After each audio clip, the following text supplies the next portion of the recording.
Pessoal, boa noite a todo mundo. Boa noite aí a você que também vai assistir depois essa gravação pelo YouTube. Obrigado a todo mundo que está aqui com a gente nessa noite para falar sobre divórcio.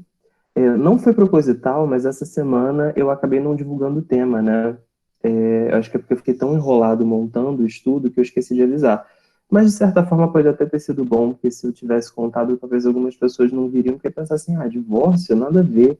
E, na verdade, estudando esse tema e pesquisando, né, sobre isso essa semana, eu vi que divórcio é um tema muito importante para ser falado na juventude, justamente para a gente não ir para o casamento com expectativas erradas e para se prevenir, né, para que o divórcio seja prevenido antes do casamento acontecer, né? Então é muito bom a gente tomar passos conscientes para que a gente não se envolva em situações que depois a gente acabe entrando num divórcio que poderia ter sido evitado, né? É, Ok, Raquel, se chegar aqui o convite, eu aceito ela. Então, gente, vamos começar orando. Eu vou estar orando. Deus amado, Pai querido, obrigado por essa noite, obrigado pela oportunidade de estudar a Tua palavra. Nós sabemos, Senhor, que nós não somos dignos de falar contigo. O Senhor é um Deus grande, o Senhor é um Deus santo. E nós somos gratos, Senhor, porque o Senhor, apesar das nossas imperfeições, permite que falemos contigo, permite que estudemos a Tua palavra. O Senhor deseja se relacionar conosco, o Senhor se importa com as nossas vidas. Apesar de tudo aquilo que não presta em nós, apesar de tudo aquilo que existe em nós que te desagrada, que nós queremos te pedir, Senhor, que a cada dia Teu Espírito Santo em nós nos ajude a sermos mais parecidos com Cristo Jesus, que a gente possa errar menos, acertar mais, conhecer mais da Tua palavra, prosseguir em te conhecer, e dessa forma, Senhor, a gente possa agradar o Teu coração. Nos direcione nessa noite, nos ajude no estudo da Tua palavra, naquilo que iremos falar, que possa ser um estudo muito proveitoso para a glória do Teu nome. É o que eu te peço, te agradeço em nome de Jesus. Amém. Vamos lá, gente. Então, falando sobre divórcio. Primeiro, né, como sempre, a definição do que é divórcio: dissolução absoluta do vínculo conjugal ou distrato da sociedade entre cônjuges na presença de um juiz. Segunda definição: qualquer desavença, desacordo ou rompimento de relação estabelecida entre pessoas, grupos, instituições ou entidades abstratas. Então, você vê que o divórcio não é relacionado somente a casais, né? Apesar de no dia a dia a gente usar esse termo, né, para casais que rompem o relacionamento, ele pode ser usado como um termo geral para rompimento de vínculos entre pessoas. A terceira definição: distanciamento ou separação, geralmente física, que envolve pessoas ou coisas, afastamento, desunião, separação, apartamento. Apartamento de se apartar, né? Não o lugar de morar. Trouxe aqui alguns dados sobre divórcio no Brasil. O divórcio ele é mais avaliado durante os censos, né? Os censos acontecem a cada 10 anos, teoricamente 2020 seria um ano de censo, mas com a questão do corona desde março, provavelmente esse censo foi por água abaixo, deve ser realizado no ano seguinte. Então, se a gente tivesse tido censo, a gente teria dados mais frescos, né? Mas os últimos dados que a gente tem mais bem detalhados, de Brasil como um todo, são de 2010. Então, o que a gente vê é que a separação ela tem caído. O que que é separação? Pessoas que não estão mais convivendo como casal, mas legalmente elas continuam ainda como casadas. Então, aquela como o pessoal chamava de separação de corpos, né? A pessoa ela não quer perder o status de casada, ela não quer desmanchar o vínculo, mas ela não quer mais conviver com aquela pessoa, né? Enfim. E aumentou a taxa de divórcio. Então, a pessoa não quer mais aquele meio termo, ela quer de fato acabar, e isso tem crescido bastante. Isso aqui é uma taxa, né, de divórcios e está aumentando. Em relação ao tipo de divórcio, a gente tem a maior parte dos divórcios no Brasil. Isso aqui foi uma pesquisa feita pelo pessoal do Paraná, por isso que tem os dados do Paraná aqui embaixo, mas no Brasil como um todo, a maior parte dos casos de divórcio são consensuais, ou seja, as duas partes concordam que não tem mais como dar prosseguimento. E a gente tem 61 mil que são litigiosos, ou seja, apenas uma das partes quer o divórcio e a outra não. E aí entra naquela batalha judicial. Quando tem acordo, tudo é muito mais fácil. E aí a gente vê que a maior parte das pessoas que pedem divórcio, né, nesses casos que não são consensuais, são as mulheres. As mulheres são as que mais pedem, a gente vê que a diferença não é tão grande, mas na maior parte dos casos a diferença é as mulheres pedem mais. Em relação aos divórcios do passado, 33% eram com homens entre 35 e 44 anos e 34% envolviam mulheres de 30 a 39 anos. Então, a gente vê que essa faixa dos 35 ali até os 40 e pouco, nessa faixa é onde a maioria dos divórcios acontecem. Aqui, a gente tem dados sobre o tempo de casamento até o divórcio, ou seja, a maior parte dos divórcios acontece em casamentos muito antigos, então casamentos que já tinham aí de 10 até mais de 20 anos. São poucos, não sejam poucos, mas a minoria, os divórcios de relacionamento recente, né? Então a gente vê que relacionamentos mais duradouros são os que têm um risco maior de divórcio. Curioso isso, né? Porque era para se pensar ao contrário. Uma outra coisa muito interessante é o risco de divórcio de acordo com a idade do primeiro casamento. Então, aquela pessoa que se casa extremamente cedo, ela tem um risco aumentado de divórcio, e esse risco cai bastante ali na faixa dos 25 até 30 anos, ou seja, se a pessoa se casa entre 25 até 35 anos, especialmente aqui próximo dos 30, né, é o momento onde o risco de divórcio é menor, né, o primeiro casamento. Se o primeiro casamento também acontece muito mais tarde, a chance de divórcio aumenta. Outra coisa com relação à proporção de divórcio, a maior 37% das pessoas que se divorciam não têm filhos, 37,1% só tem filhos menores de idade, 19% só tem filhos maiores, e 6% acontece com filhos maiores e menores, ou seja, um com 12 anos, um com 20, ou seja, um filho maior de idade, um filho menor de idade. Então, a gente vê aqui que se a gente somar essas duas porcentagens aqui onde eu estou passando com o mouse, você tem aí 42%, 42,1% de casamentos onde um menor de idade está envolvido, né, nesse processo de separação. Então, isso é uma coisa muito complicada. Você tem, é muito frequente que crianças acabem se envolvendo nesse processo de divórcio.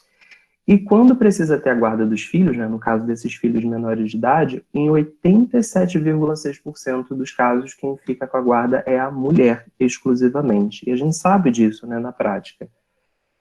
Em apenas 5%, o homem fica responsável plenamente, e em 5,4% ambos, né, a famosa guarda compartilhada. Aqui, pessoal, é um artigo publicado numa revista chamada Avaliação Psicológica, uma revista brasileira, e foi feito um estudo sobre atribuição de causalidade ao divórcio, ou seja, o que tem levado os casais a se divorciarem, né? E aí dentro desse artigo tem uma tabela grande mostrando os principais motivos de divórcio. E aí eu queria ler com vocês, eles numeraram pela frequência, né? Aqueles casos que eram mais frequentemente relatados. Então, infidelidade e traição estava no topo, imaturidade, inexperiência, pessoas jovens, né? Então, aquele perigo de casar muito cedo, que a pessoa é muito inexperiente para tudo na vida, né? Para administrar finanças, para cuidar da casa, para lidar com emprego, com contas, de realmente viver com uma outra pessoa, né? Achar que pode continuar no futebol todo final de semana e sair, né, junto com amigas ou só com amigos e tá tudo bem, essa série de coisas. Incompreensão, casamento que cai na rotina, diferenças financeiras, ou seja, um ganha muito mais do que o outro, e essa questão de não conseguir compartilhar esse dinheiro, essa questão financeira ser muito bem separada, meu dinheiro, seu dinheiro, isso é um problema. Problemas com bebidas, casamento por interesse, não ter situação financeira definida, problemas com membros da família do esposo, falta de amor, falta de companheirismo, incompatibilidade dos modos de pensar. E é engraçado que a incompatibilidade de modo de pensar, até uns anos atrás, estava no top 5 das causas, né? Agora já não está mais sendo tanto. Opção sexual, aventura... Ah, não, peraí, pulei algumas coisas. Eu estava no falta de companheirismo. Não, incompatibilidade de modos de pensar, falta de diálogo, falta de respeito com a individualidade do outro, opção sexual, aventuras com pessoas do mesmo sexo, incompatibilidade dos modos de agir, caráter, não valorizar a família, dependência alcoólica ou química, falta de cumplicidade, Pressão ou interferência de terceiros na vida conjugal. O trabalho não fala, mas acredito que principalmente a família tem uma interferência muito grande. Excesso de autoridade, excesso de trabalho, negligência familiar, homem ou mulher muito ciumento, achar que a relação está limitada ao sexo e egoísmo. Então, essas são as principais causas relatadas pelas pessoas como motivo de separação. Um outro trabalho, publicado na PsicoSF, ele colocou que o título do trabalho é O Perfil de Casais que Vivenciam Divórcio Consensual e Litigioso, uma análise das demandas judiciais. Esse trabalho é um trabalho mais recente, é de 2012, o outro acho que era de 2003. Então, nesse trabalho que é mais moderno, né, os motivos relatados foram brigas e discussões frequentes, agressões do cônjuge, já estavam separados de fato, então só oficializaram, né?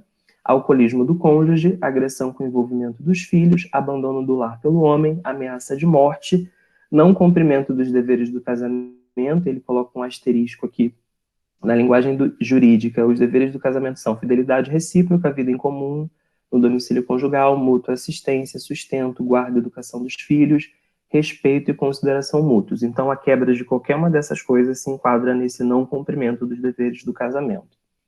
Abandono do lar pela mulher e outros fatores, tá? Até aqui, pessoal, o que vocês acharam dessas causas? Qual foi a impressão que vocês tiveram? Se vocês puderem, falem até pelo áudio, porque pelo texto demora muito. Aí na semana passada ficou aquele vácuo, assim, um tempão eu esperando o pessoal falar. Essa lista que eu apresentei para vocês era o que vocês esperavam? As causas meio... Eu achei interessante, na verdade meio curioso, porque pareceu abandono do lar pela mulher e abandono do lar pelo homem não forçado, porque, pelo menos na minha visão, é muito mais comum um homem abandonar a família do que era abandonar. Não sei se de fato é, mas é o que eu vejo mais recorrente. Verdade. Eu achei curioso isso também, né? Tem alguns problemas, assim, que vocês viram que apareceram muito, não sei o que do homem, não sei o que da mulher, parecia que realmente só um dos lados fazia, né? Eu achei bem interessante esses dois trabalhos. Alguém mais quer comentar? Não vou esperar muito para não ficar um vacão grandão, mas depois eu vou querer mais a participação dos outros, viu? Natália, depois comenta ali no chat se você tá com o microfone, só para saber, para você poder falar com a gente também, se você não se importar. Tá? Thaís também, Henrique. Vamos seguindo aqui. Falando sobre o divórcio no Antigo Testamento. Uma lei que a gente tem, que está em Deuteronômio 24:1. Se um homem casasse com uma mulher e depois não a quiser mais por encontrar nela algo que ele reprova, dará certidão de divórcio à mulher e a mandará embora. Isso está lá em Deuteronômio 24:1. Alguns comentários sobre essa lei. Primeiro, essa lei foi elaborada por Moisés e não ditada por Deus. E como que a gente pode afirmar isso? Primeiro, lendo, né? Porque a gente vê que em algumas leis do Pentateuco está assim, e disse o Senhor, ordenou o Senhor. E outras você vê que é Moisés escrevendo ali, né? Moisés ditando. Outra coisa que a gente vê é que Jesus, quando ele vai falar sobre essa lei, ele fala Moisés que permitiu isso, ou seja, ele atribui essa lei a Moisés e não a Deus. Então, essa lei do divórcio foi uma criação 100% humana, não foi uma criação divina, tá? Segunda coisa, naquela época, somente o homem podia pedir divórcio, a mulher não tinha esse direito. Então, apenas se o homem estivesse insatisfeito, ele poderia entrar com esse pedido. E isso era uma coisa que era comum ao machismo da época, né? Várias outras culturas daquela região, a mulher também não tinha direitos, né? A gente sabe que a história do direito da mulher levou muitos anos, é uma coisa muito moderna. Naquela época, a mulher não tinha, ela podia estar infeliz e ela não podia fazer esse pedido de divórcio, né? Inclusive, a gente vai ver o quanto que o cristianismo estava à frente do seu tempo, porque ele se preocupava com o direito da mulher, enquanto a cultura não se preocupava. O motivo do divórcio que o homem dava entrada, né, com o pedido, era muito subjetivo. Então, se você olhar aqui na lei, se ele não quiser mais a mulher por encontrar nela algo que ele reprova, o que é algo que ele reprova? Fica muito amplo, né? Fica muito aberto. Então, Flávio Josefo, que é um historiador judeu, ele registra que naquela época não ser boa dona de casa, ter defeito físico, alguma coisa na aparência que não agradasse, andar de cabelo solto, falar com outros homens, desde que esses homens não fossem membros da sua própria família, né? Então, o irmão, tudo bem, o pai, o tio, pessoas da família, ok. Mas se ela fosse vista conversando com homens que não fossem do ciclo familiar, isso era motivo para pedir divórcio. Gritar com o marido, então se ela levantasse a voz para o marido, isso já era um motivo para pedir divórcio, entre vários outros. Então os motivos eram os mais subjetivos possíveis, né? Outra coisa, o marido ele precisaria dar uma carta de repúdio, né? A carta de divórcio liberando essa mulher para ela ter outro relacionamento. E acredita-se que o intuito de Moisés era justamente proteger a mulher, porque se não houvesse essa liberação, porque a lei que a gente sabe é que Deus uniu o homem não separe, se não houvesse essa liberação, a mulher ia viver numa sociedade machista, presa dentro de casa com um homem que não a quer, que poderia estar traindo, podia estar maltratando. Então, já que o casamento não vai mais para frente, foi dada essa opção dela ser liberada para se casar com outra pessoa, né? Só que, além da carta de divórcio, que era um documento, né, meio que protegendo a mulher, porque senão, se não houvesse esse respaldo, ela poderia ser acusada de prostituição ou de qualquer outra coisa. Então, ela tinha um documento provando que ela estava liberada a se casar de novo. E esse marido que a liberou, que a mandou embora, teria que pagar uma indenização, e essa indenização iria funcionar como se fosse o dote da noiva para um próximo casamento. Então a mulher, ela só era liberada, na maioria das vezes, se ela já tivesse com outro relacionamento em vista ou se o homem já estivesse com outro relacionamento em vista, senão era visto só como um abandono, né?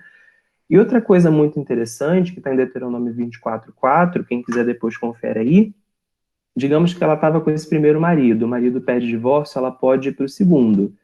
Se o segundo marido pede divórcio, o que ela pode fazer é ir para um terceiro. Ela não pode voltar para o primeiro e nem voltar para o segundo. Não existe esse retorno. Então, desde a época de Moisés, o divórcio ele era uma coisa irreversível, até para não ficar uma coisa banal. Então, havia essa lei. A pessoa que pedisse divórcio, ela tinha que estar muito certa de que ela não queria continuar, porque não poderia voltar mais atrás. Inclusive, o texto chama de abominação perante o Senhor, fala que a pessoa já estaria contaminada com outra pessoa e retornar, que isso não seria possível.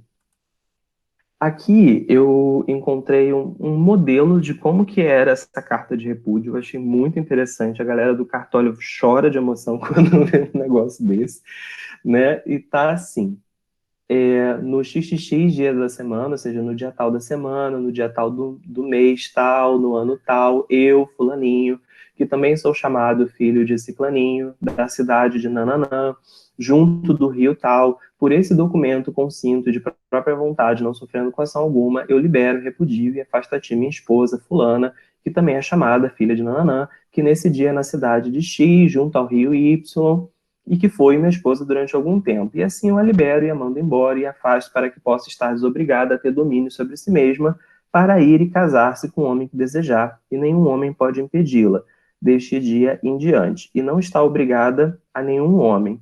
E isso será para você, de minha parte, um termo de dispensa, um documento de emancipação, uma carta de liberação, de acordo com a lei de Moisés e de Israel. Aí vinham duas testemunhas assinar, testemunha número 1, filho de fulano, testemunha, sei lá, Carlos, filho de Joelson. Então, eles iam lá e colocavam isso. Algumas partes aqui parecem até, assim, erros de português, e eu achei até estranho, mas eu transcrevi exatamente como estava no documento lá, né? Então, não sei se foi perdas durante a tradução, mas eu não quis... Só os xxx que foram coisas que eu coloquei, né? Mas o resto eu mantive como o documento estava. E aí uma pergunta para vocês, havia divórcio em caso de traição? Porque é uma das coisas que a gente viu hoje, né?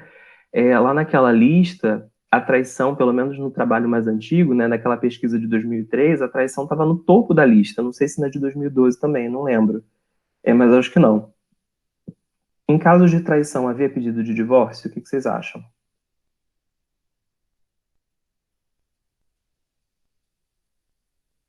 Hein? Divórcio no sentido só de separação por si só, ou com essa carta, com todos, porque com os direitos eu acredito que não, acho que era mais fácil a pessoa ser apedrejada. Entendi. Derek, Oi. Eu acho que só se fosse da parte da mulher, porque como antigamente o homem que dava a carta de liberação, eu acredito que se ele fizesse, isso ele não ia pedir divórcio, só se ele descobrisse, acredito que da parte da mulher dele. Eu acho, né? Entendi. Mais alguém? Não? Então vamos à resposta. A resposta é não, gente. Não havia divórcio em caso de infidelidade. Em caso de infidelidade era pena de morte. Olha só, se um homem cometer adultério com a mulher de outro homem, com a mulher do seu próximo, tanto o adúltero quanto a adúltera terão que ser executados. Isso em Levítico 20, 10. Deuteronômio 22, 22 fala a mesma coisa. Se um homem for surpreendido deitado com a mulher de outro, os dois terão que morrer, o homem e a mulher com quem se deitou. Eliminem o mal do meio de Israel. Então a gente vê que a traição não era uma coisa mais de divorciar, liberar a pessoa para casar de novo. Aquela pessoa deveria ser exterminada, até como um exemplo para que aquilo não continuasse no meio do povo de Deus. Outro caso de divórcio que a Bíblia mostra, mas aí é um divórcio meio que sugerido por Deus, vamos dizer assim, é o divórcio que acontece em Esdras. Eu estou permitindo a entrada do Anderson aqui. Acho que foi? Foi. Bem-vindo, Anderson. Esse texto é um texto grande, então eu não quis colocar no slide, mas eu vou pedir para que vocês abram aí a Bíblia de vocês, quem está com a Bíblia perto. Quem não tiver, eu vou... Na hora errada. Vamos lá. Esdras.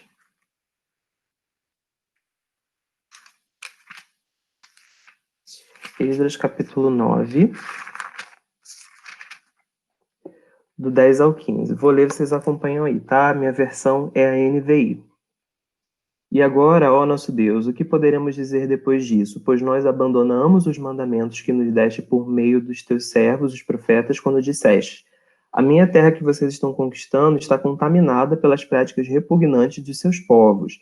Com essas práticas, eles encheram de impureza toda essa terra. Por isso, não deem as suas filhas em casamento aos filhos deles, nem aceitem as filhas deles para os filhos de vocês. Nunca procurem o bem-estar e a prosperidade desses povos, para que vocês sejam fortes e desfrutem dos bons produtos da terra e deixem para seus filhos como herança eterna. Depois de tudo que nos aconteceu por causa das nossas más obras e por causa de nossa grande culpa, apesar de nos terem punido menos do que os nossos pecados mereciam, ó Deus, e ainda nos teres dado um remanescente como este, como poderemos voltar a quebrar os teus mandamentos e realizar casamentos mistos com esses povos de práticas repugnantes?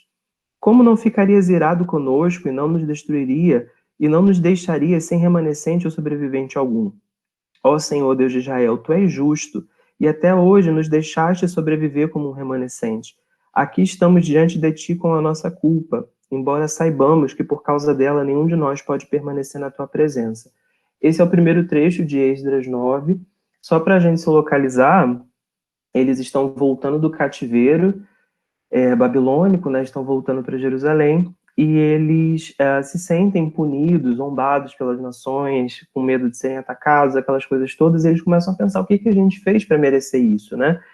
E eles chegam à conclusão de que eles desobedeceram um mandamento que Deus havia dado, de não se casarem com pessoas de outros povos, até para que a cultura e o paganismo não entrasse, não se misturasse com a adoração de Israel. E foi exatamente isso que aconteceu. Eles começaram a se casar com pessoas que não eram judias, não eram da mesma religião, digamos assim, e o povo de Deus começou a absorver parte da cultura e das práticas das outras religiões, fazendo inclusive coisas que aos olhos do Senhor eram repugnantes. Então, uma coisa muito interessante que a gente já pensa sobre os casamentos mistos foi uma aliança de Deus com Israel. Israel tinha que casar só entre eles. Não quer dizer que você está proibido de casar com uma pessoa que não seja cristã. Mas a gente vê aqui que eles reconheceram que quebraram essa aliança com Deus e que, por causa desse casamento misto, eles perderam a sua identidade. E esse é um grande perigo de quando você se casa com uma pessoa que não é da mesma fé. Você não pode obrigar a pessoa a abandonar as crenças delas. E como você convive com ela, aos poucos, um pouquinho da sua crença vai para ela e um pouquinho da crença daquela pessoa vem para você. Faz parte. né? Então, isso foi descaracterizando o povo de Deus. E aí, em Esdras 10, do 1 ao 19, que é um texto um pouquinho maior, mas vamos ver o que eles resolveram fazer, né, quando eles perceberam que o que eles estavam sofrendo era um castigo de Deus causado pela desobediência em relação aos casamentos mistos. E aí entra o capítulo 10.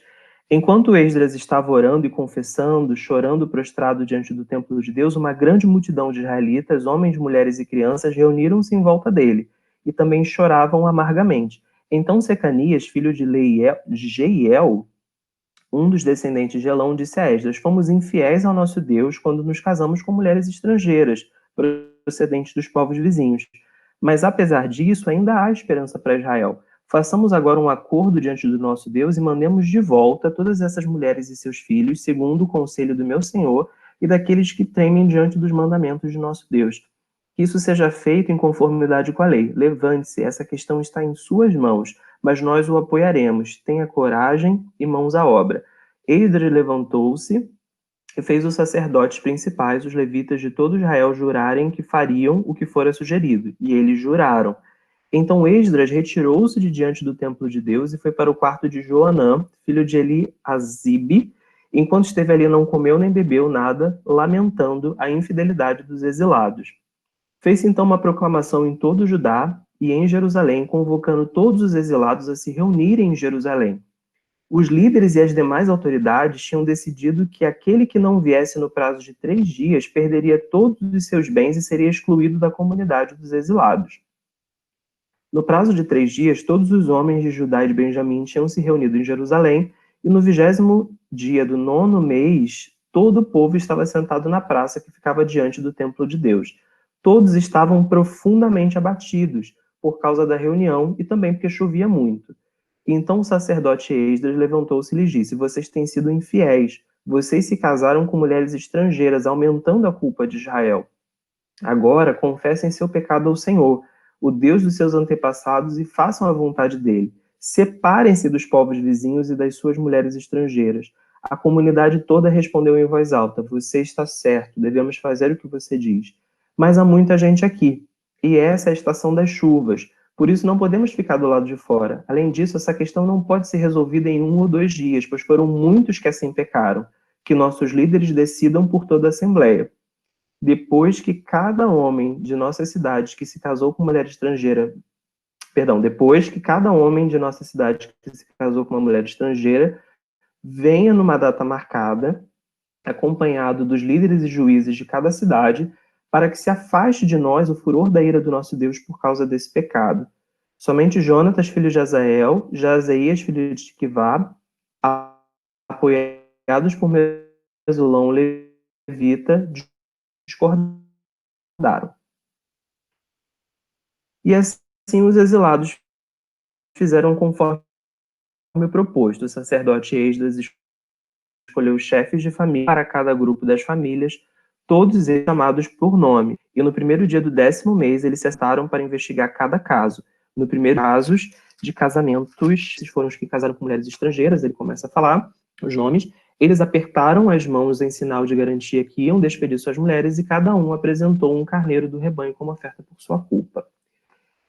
Texto grande, mas mostra que, no final das contas, eles entenderam que o divórcio de todos aqueles homens de Israel seria a solução para aplacar a fúria de Deus, e Deus em momento nenhum interveio por meio do sacerdote para falar: não, não é isso não é por aí não. Deus não falou nada, eles entenderam, buscando ao Senhor, jejuando, orando, que o pecado deles foi quebrar a aliança que eles tinham feito lá atrás, de não se casar com mulheres ou com homens estrangeiros, e que por conta daquilo, a religião, a cultura estava perdendo sua identidade, eles estavam adorando a Deus, mas já tendo ídolos, fazendo outras coisas. Dependendo do Deus pagão que era adorado, algumas coisas muito bizarras aconteciam, inclusive até sacrifícios humanos, né? Existem algumas coisas muito pesadas que a idolatria a alguns deuses causavam. Então Deus tinha repulsa de tudo aquilo, e ele falou: ó, não dá. Então a solução que eles viram foi um divórcio coletivo. Então no Antigo Testamento tem essa história, né, que é um caso, que é uma situação de divórcio, que não é um divórcio por qualquer motivo, era um divórcio buscando voltar à fidelidade. ao que eles tinham prometido a Deus, e eles despediram, então mandaram as mulheres e os filhos que nasceram dessas mulheres de volta para as suas terras, né? Acredito que com uma indenização, por isso que tinha que ter juízes, né? Essa coisa toda para ver caso a caso. Então achei essa história bem curiosa. Um outro texto ainda no Antigo Testamento é de Malaquias 2, 15 e 16, que fala assim: não foi o Senhor que os fez um só? Em corpo e espírito eles lhe pertencem. E por que um só? Porque ele desejava uma descendência consagrada. Portanto, tenham cuidado, ninguém seja infiel à mulher da sua mocidade.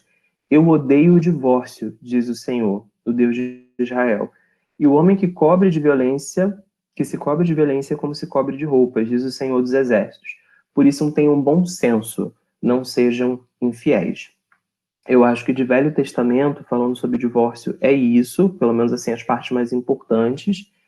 E a gente depois tem o chamado período interbíblico, que é quando você tem ali o final do último livro do Antigo Testamento e o começo do Novo Testamento, se eu não me engano, tem um intervalo de aproximadamente 400 anos, e aí por isso que tem aquelas 4 páginas em branco na Bíblia, né, que algumas Bíblias vinham com 4 páginas em branco entre o Antigo e o Novo Testamento, representando esses 400 anos de silêncio de Deus, né, que o pessoal chama. Então esse período é chamado de período interbíblico, que não significa que não aconteceu nada. Algumas coisas muito importantes aconteceram. Deixa eu dar uma olhadinha aqui no chat se alguém falou alguma coisa, mas acho que não. Não, até agora ninguém falou nada.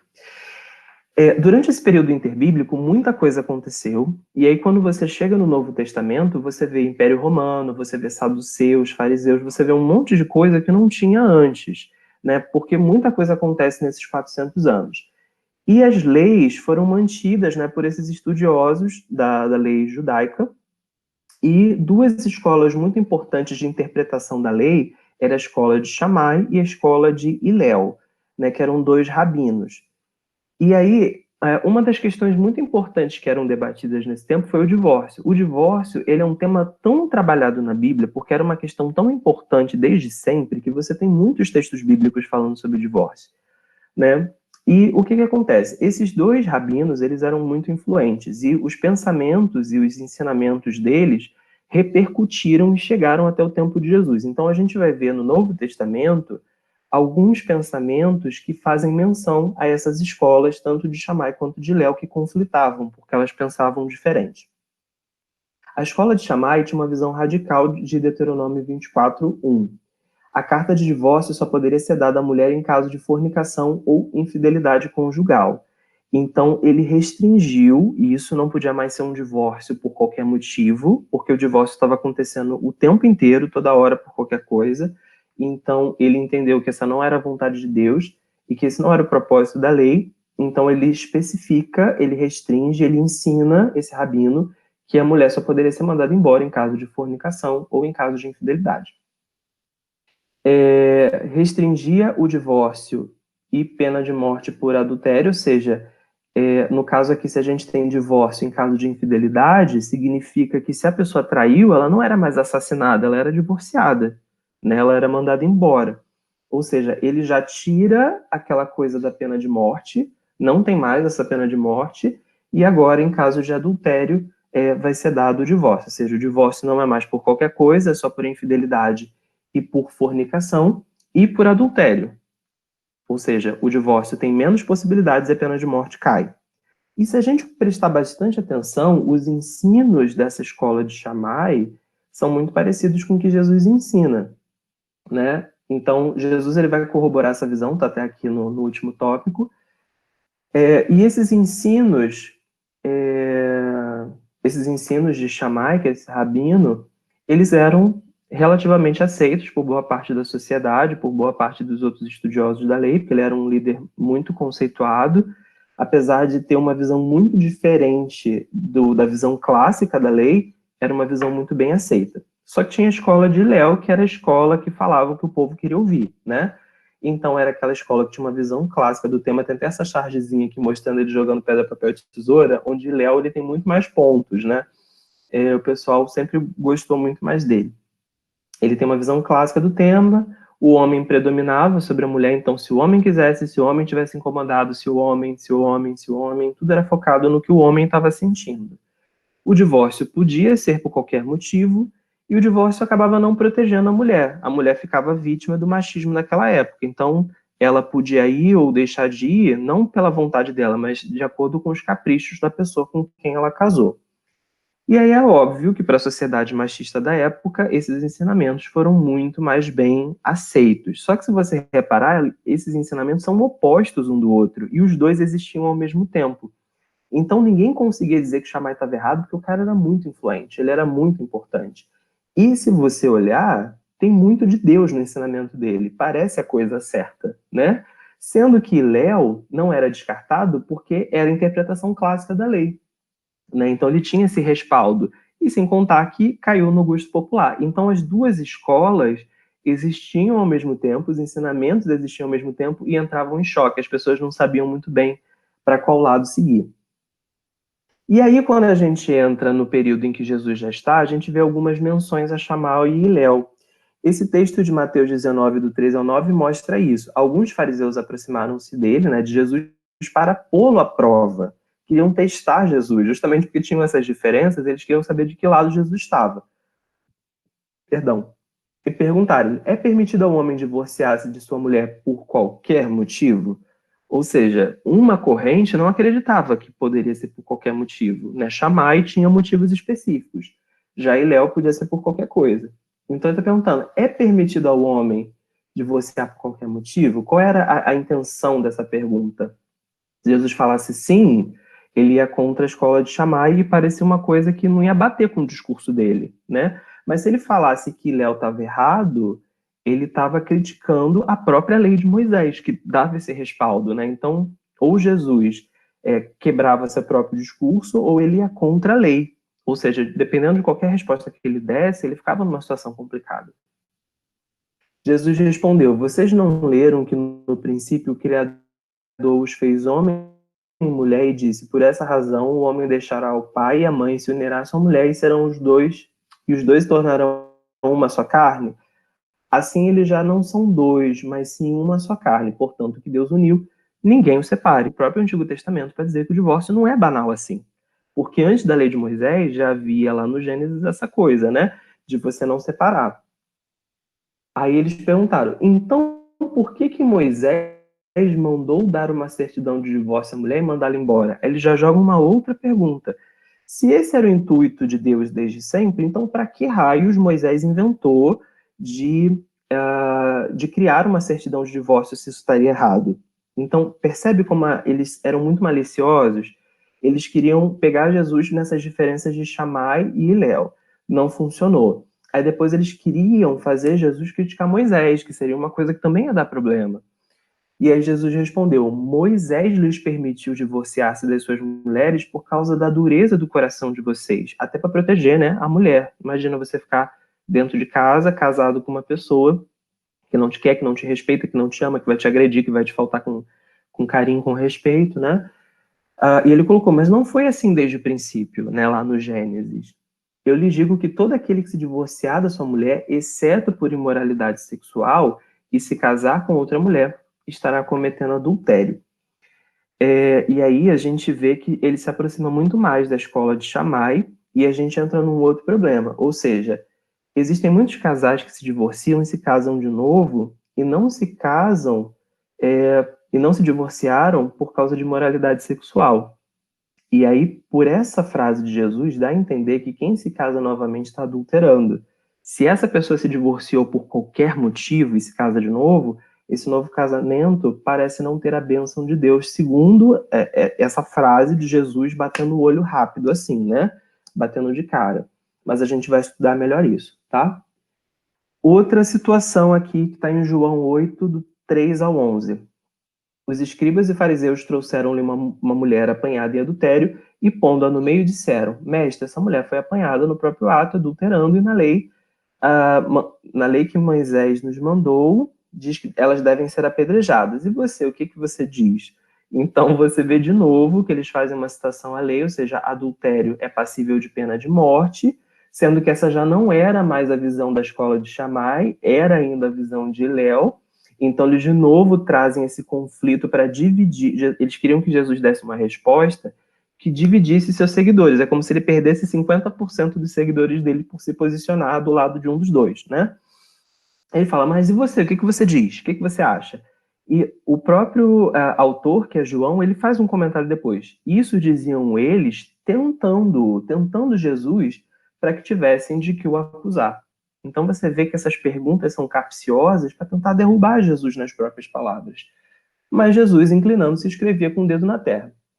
E como insistisse perguntando-lhe, endireitou-se e disse-lhes, aquele que dentre vós está sem pecado, seja o primeiro a tirar pedra contra ela. Então Jesus nem mandou matar e nem proibiu, porque não era isso que a lei falava? Eles não tinham esse direito?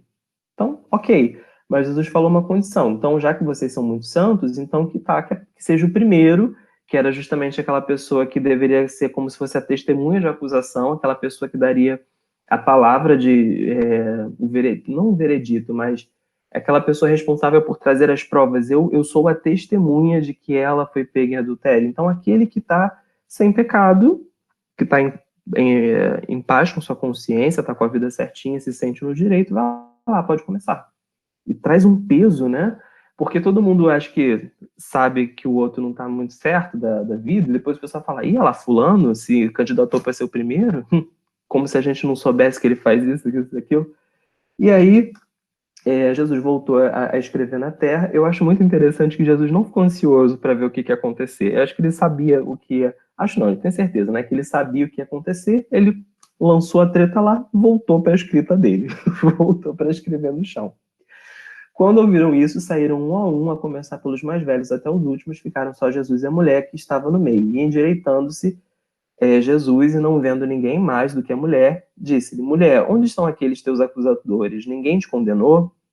E ela disse, ninguém, Senhor. Disse-lhe Jesus, nem eu te condeno, vai e não peques mais. Então, se você reparar, Jesus ele também é contra a pena de morte para casos de infidelidade. Então, ele fala, nem eu te condeno, vai, você tem uma segunda chance, não faça a mesma coisa outra vez.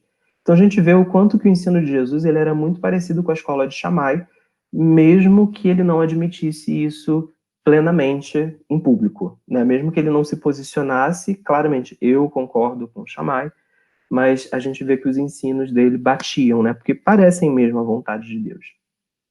Deixa eu ver se tem algum comentário no chat.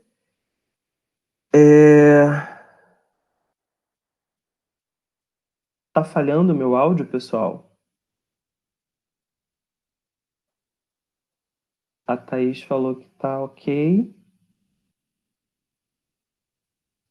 O meu áudio tá ok ou tá ruim? Mas ainda tá falhando? Ou não? Melhorou? Ok. Alguém tem algum comentário? Quer falar alguma coisa? Ou podemos seguir? Pode seguir? Então tá bom. Quem quiser falar alguma coisa a qualquer momento, pode interromper e falar, tá bom? Seguindo aqui. Esse texto era para mostrar, pessoal, o quanto o divórcio era uma coisa muito comum naquela época. O texto famoso da mulher lá no poço, né? A mulher samaritana. Então, um recorte dessa conversa, né? Ele lhe disse, vá, chame seu marido e volte.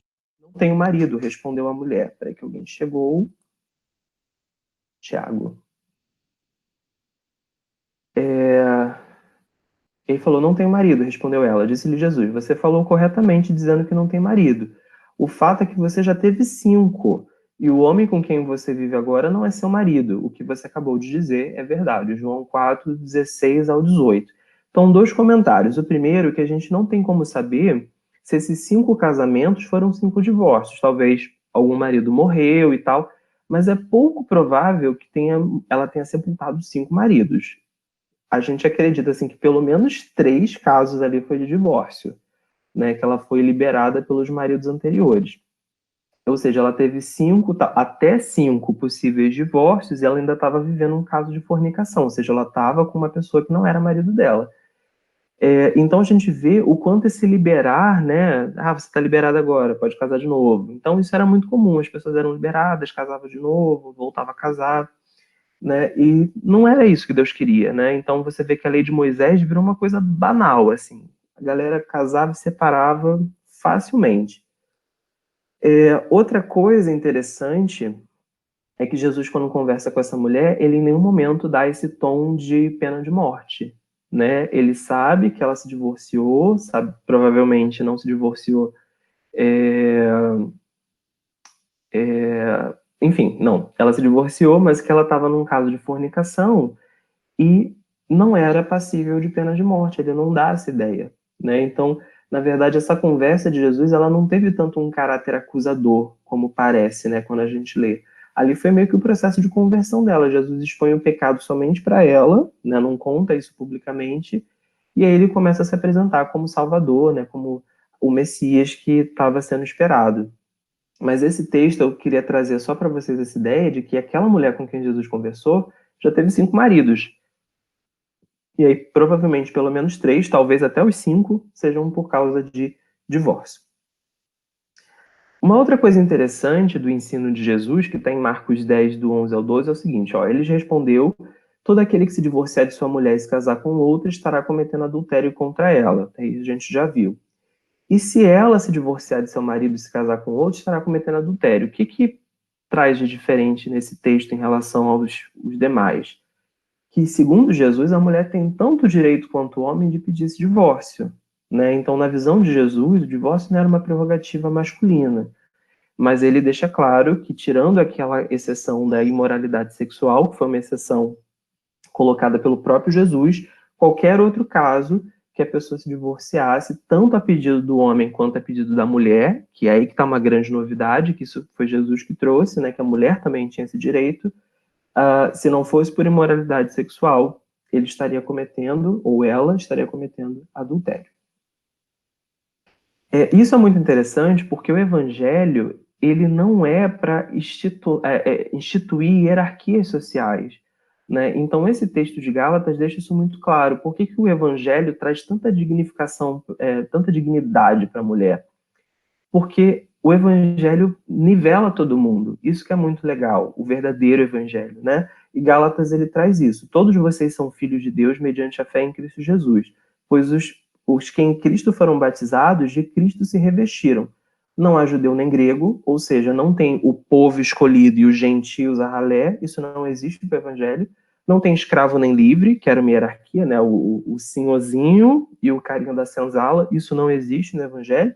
Ele coloca nem homem nem mulher. Todo mundo é filho de Deus. Todo mundo é salvo em Cristo Jesus, se aceitar a Cristo, né? Então, o evangelho, ele nivela, inclusive, as diferenças de sexo. Então, não tem o homem como centro da sociedade e a mulher como papel coadjuvante. Não é isso que o evangelho traz, então isso é bem legal. Né? Ele coloca todos são um em Cristo, todos têm a mesma importância. E aí a gente chega a Paulo, né, o apóstolo Paulo, que ele falou bastante, principalmente a gente vai ver aqui alguns textos de 1 Coríntios 7. Essa aula, até acho que os slides vão ficar um pouco cansativos, porque tem muito texto, mas é porque a Bíblia tem muito versículo sobre isso. O capítulo de 1 Coríntios 7 é praticamente todo falando de divórcio, quase, né, divórcio e casamento. Então a gente vai estudar alguns trechos dessa carta de 1 Coríntios, no capítulo 7. Ele fala o seguinte: aos casados dou esse mandamento, não eu, mas o Senhor, que a esposa não se separe do seu marido, seja mais uma vez mostrando que a mulher tinha essa prerrogativa, né? Mas se o fizer, que permaneça sem casar, que não se case de novo. Ou então que se reconcilie com seu marido, e que o marido não se divorcie da sua mulher.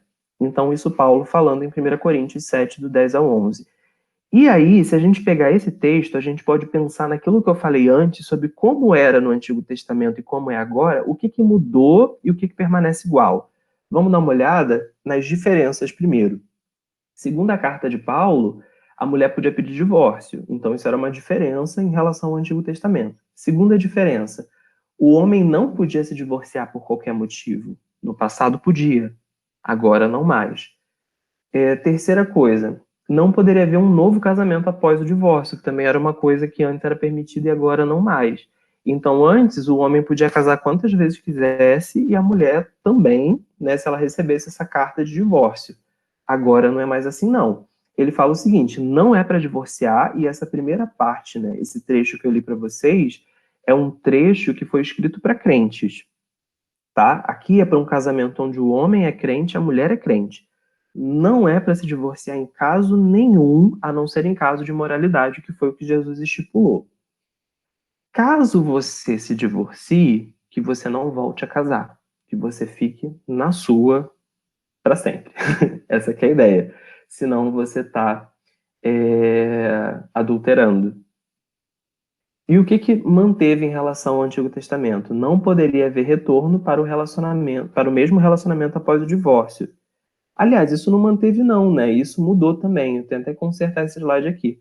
Porque se você reparar aqui, ele colocou o seguinte, ó, se você se divorciar, que você permaneça sem casar, ou então que você se reconcilie com seu marido, ou seja, que você volte. Essa volta não existia no passado, mas agora existe, ou seja, você pode voltar para o seu casamento anterior, porque o propósito de Deus é que você seja casado com aquela pessoa para sempre. Então, você retomar aquele laço, né, você refazer esse vínculo, tudo bem, inclusive é até aconselhável, né, que você faça as pazes, você reate, você conserte e você tem esse retorno. Então, isso aqui tem até que consertar esse slide. Seguindo aqui, sobre casamentos mistos, né, com pessoas agora que pelo menos um lado não é cristão. Casamentos mistos que são harmoniosos e casamentos mistos que não são harmoniosos. Paulo vai falar o seguinte: aos outros eu mesmo digo isso e não o Senhor. Se um irmão tem uma mulher descrente e ela se dispõe a viver com ele, não se divorcie. Não tem por que você separar só porque a pessoa é de outra religião. E aí ele está considerando o seguinte: não é para você casar com uma pessoa de outra religião. Não é isso que ele está dizendo. Ele está dizendo que os dois eram de outra religião, só que um deles se converteu e o outro não. Isso podia acontecer.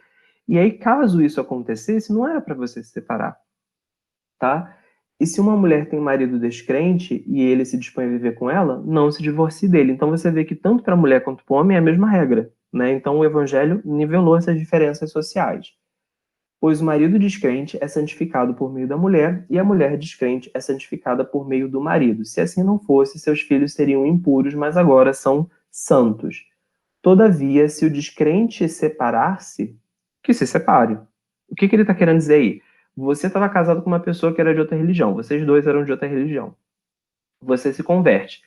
Por você ter se convertido e agora você começa a mudar seu comportamento, a pessoa não quer mais te acompanhar. Tudo bem. Né? Quando ela se casou com você, ela não se casou com você cristão. Ela não estava esperando isso. De repente, quando você se torna um cristão, ela não se sente pronta para te acompanhar. Se esse for o caso, ele falou, o que importa é você permanecer no evangelho. Se a pessoa quiser ir, nesse caso, tudo bem, tá? Então, ele coloca o seguinte, em tais casos, o irmão ou irmã, né, mais uma vez essa ideia de igualdade, não fica debaixo de servidão. Deus nos chamou para vivermos em paz. Ou seja, nesse caso, você se divorcia, você pode se casar de novo, dessa vez com uma pessoa da mesma fé, tá? Ele até vai dizer isso mais à frente na sua carta. Eu tô vendo aqui, Raquel, que você falou que ia comentar isso agora, eu só vi seu comentário agora. O que você exatamente ia comentar? Sobre o slide, sobre aquela contradição que estava lá em cima no versículo e embaixo estava dizendo que foi mantido. Você mesmo já percebeu que estava errado.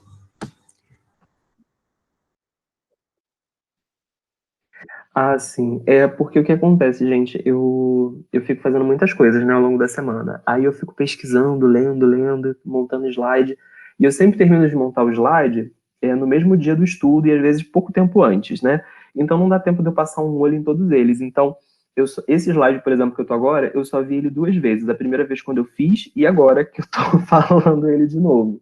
Então não tive esse tempo de revisar. Então sempre vai passar alguns errinhos, mas faz parte.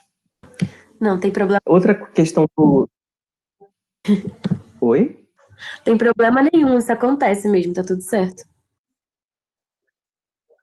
Pois é. Outro caso aqui, gente, de divórcio, era em caso de falecimento, até porque, né, se assim não fosse, seria muito estranho, né? Não, né, ela morreu, tá aqui se decompondo do meu lado, mas a gente tá firme. Enquanto tiver um átomo, não faz sentido, né? Então, em caso de falecimento, você também tá livre para se casar outra vez. Então, aquela ideia de que até a morte separe, literalmente.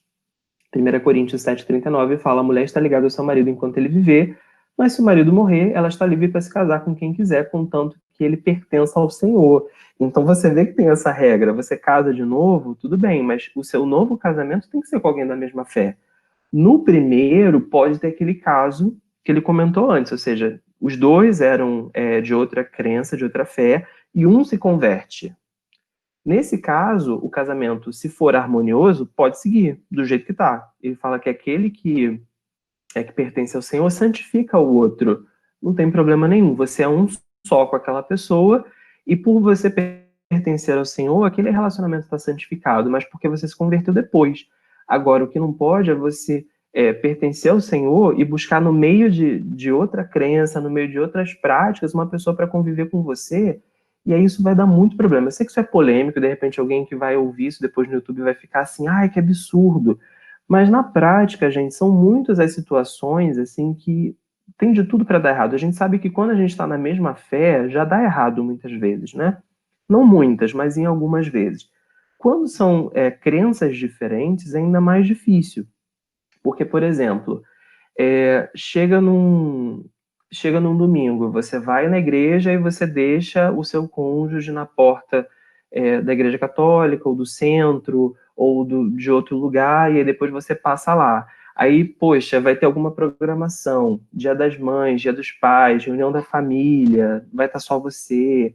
Aí nasce um filho, a pessoa vai querer levar para a igreja católica, vai querer que ele seja católico, faça a primeira comunhão, ou vai querer que aquela pessoa tome passe, ou raspe a cabeça, faça alguma coisa num centro de umbanda. E como que você vai dizer que não? Por que você tem mais direito de querer que o filho vá para sua fé do que outra pessoa? E você vai ficar incomodado, porque você não queria aquilo para o seu filho, né? Você gostaria que ele fosse da mesma fé que você, mas agora você tem uma pessoa que tem outra fé. E quem vai abrir mão? Como que vai ficar isso? Né? Então, por exemplo, se a pessoa é católica, ela tem a fé dela, ela vai querer ter os santinhos dela. Então, a pessoa que é cristã evangélica vai gostar de chegar em casa, ter santos espalhados pela casa toda, né? Coisas coladas com um terço, sei lá, sabe essas coisas? Ou então a pessoa que é da Umbanda quer fazer um altarzinho no quintal de casa, e isso para evangélico é uma coisa muito difícil. Então, são várias as situações que tem de tudo para dar errado. Então, é por isso que se aconselha, né, que você não tenha esse casamento entre pessoas de outras religiões. Inclusive, na própria carta de 1 Coríntios 7, deixa eu até abrir aqui, tem ele falando, né, sobre esses casamentos mistos, ele fala uma coisa que eu acho bem afrontosa, mas bem, bem real. O problema vai ser eu achar aqui. Ele fala... depois eu olho com calma e passo para vocês. Mas ele vai falar o seguinte: como você pode garantir que a outra pessoa vai se salvar? Ele meio que lança essa pergunta. Não tem como, né? Então, é possível. Tem muita gente que casa naquela expectativa, não, mas eu vou orar e vou jejuar e vou fazer campanha de não sei quantas semanas para trazer aquela pessoa para o Senhor. Sendo que aquela pessoa tem um livre-arbítrio. Não vai ser a tua oração que vai fazer Deus invadir a mente da pessoa à força e convencer a pessoa a ter uma fé que ela nunca teve. Não é assim que a coisa funciona. Né? Então, o texto fala assim, como você pode garantir que a partir de tal momento da sua vida de casado as coisas vão mudar? Às vezes muda, às vezes não. Então, você não pode casar, criar um relacionamento com a expectativa de que aquela pessoa futuramente vai aceitar Cristo. Não, não é assim que a coisa funciona. E aí, entra na parte que eu vou querer muito que vocês abram o microfone e falem. Mesmo que tenha barulho de fundo, não tem problema não, tá, gente? Até porque os meus vizinhos estão fazendo festa aqui, eu vedei, fechei tudo que estava aqui ao redor para tentar não sair som, mas se saísse, paciência, né? Então, quem puder, abre o microfone aí para conversar comigo. Primeira discussão, a necessidade de casar. Eu acho essa figura muito engraçada, né? Porque os problemas financeiros estão entre os principais motivos, aí tem essa chargezinha, né? De tipo, tome meu cartão de crédito e tal. Tem muitas figurinhas dessa na internet mostrando que o casamento é uma coisa problemática, né? Zoando, tipo, game over e tal. E eu queria conversar com vocês sobre isso. Primeiro, casamento é uma coisa necessária? Sim ou não? Ou depende? E se é necessária para quem? O que vocês acham?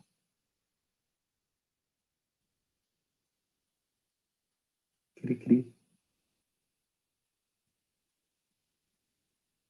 Alguém, gente? Vai ficar esse silêncio mortal ou vocês não têm opinião formada sobre o assunto?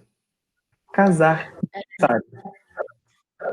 Eu acho que é necessário para quem deseja se relacionar e quem deseja se casar, mas quem não desejar, eu não vejo nenhum pecado em a pessoa passar o resto da vida sem se envolver no matrimônio. Uhum, beleza. Desde que a pessoa se mantenha solteira, né? Óbvio que essa questão de morar junto não tá dentro desse que eu tô falando. Uhum, não pode ser aquele assim, não desejo casar, não desejo casar, mas também quero pegar geral no baile funk, aí também não pode, não é a visão cristã da coisa, mesmo que você tenha um relacionamento só, não quero casar, quero namorar para sempre, quero morar junto, né, aí não, é aquela pessoa que não quer casar, mas porque quer ficar sozinho mesmo, a pessoa tem que ter esse direito, né, mais alguém? Ou todo mundo concorda com a Raquel?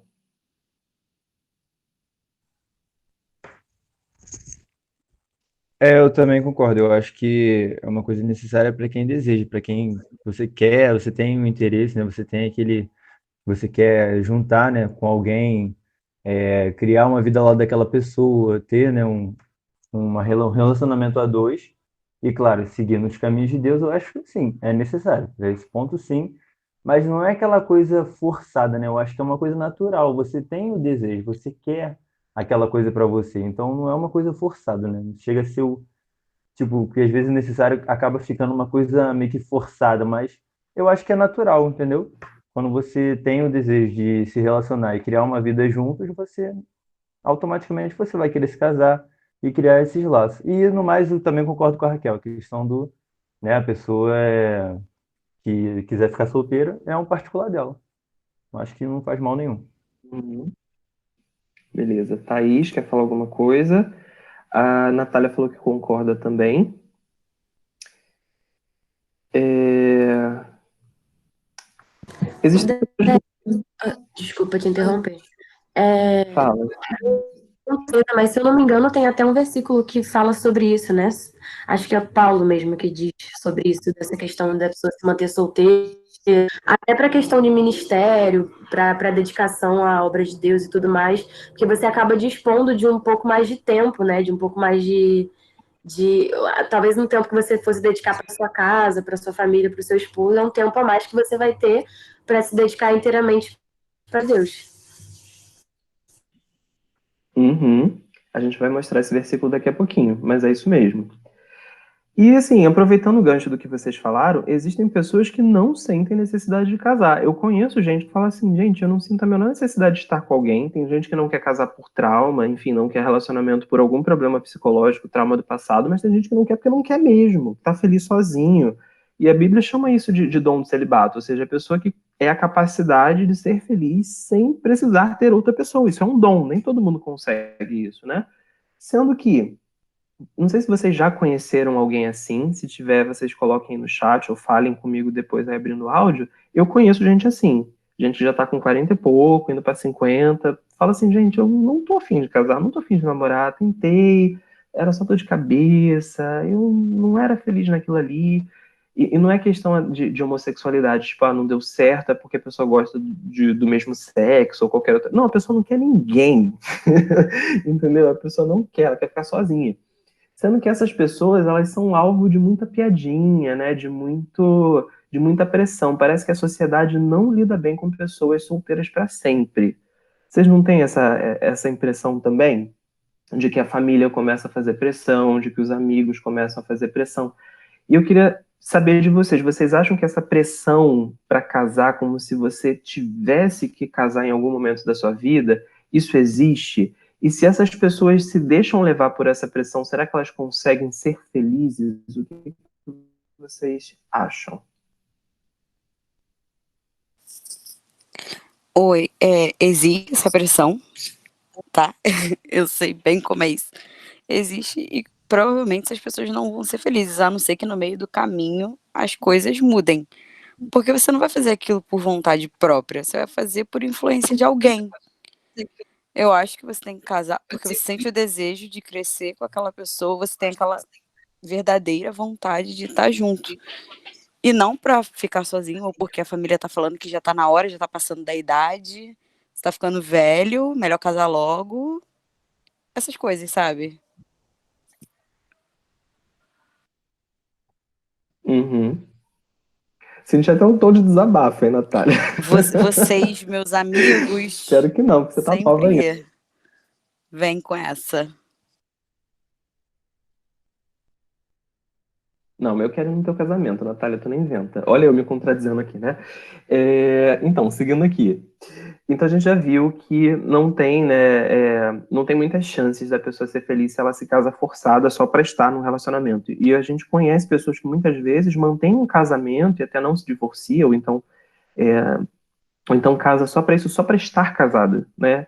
Tem muita gente que não é feliz no casamento, empurra o relacionamento com a barriga, só para ter esse título de, poxa, cheguei aos 50, cheguei aos 60, estou casado, estou casada.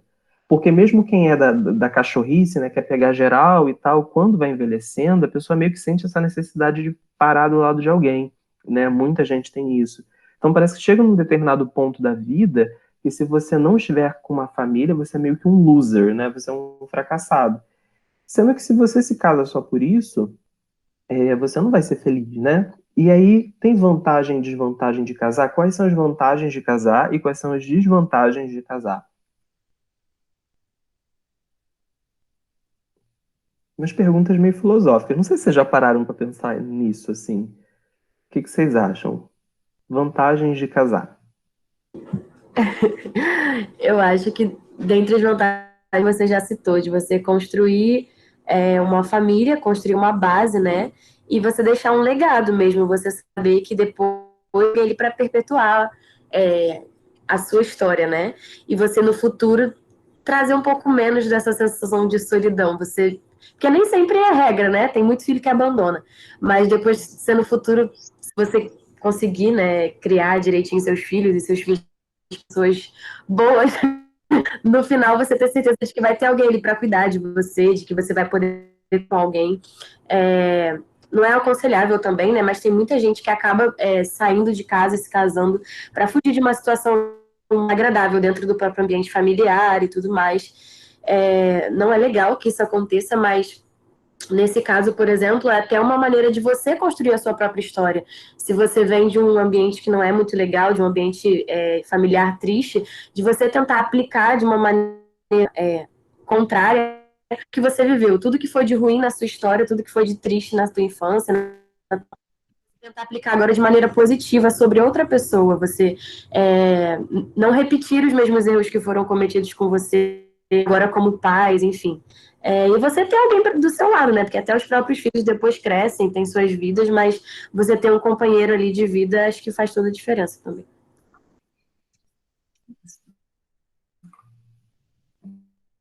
Uhum. Mais alguém?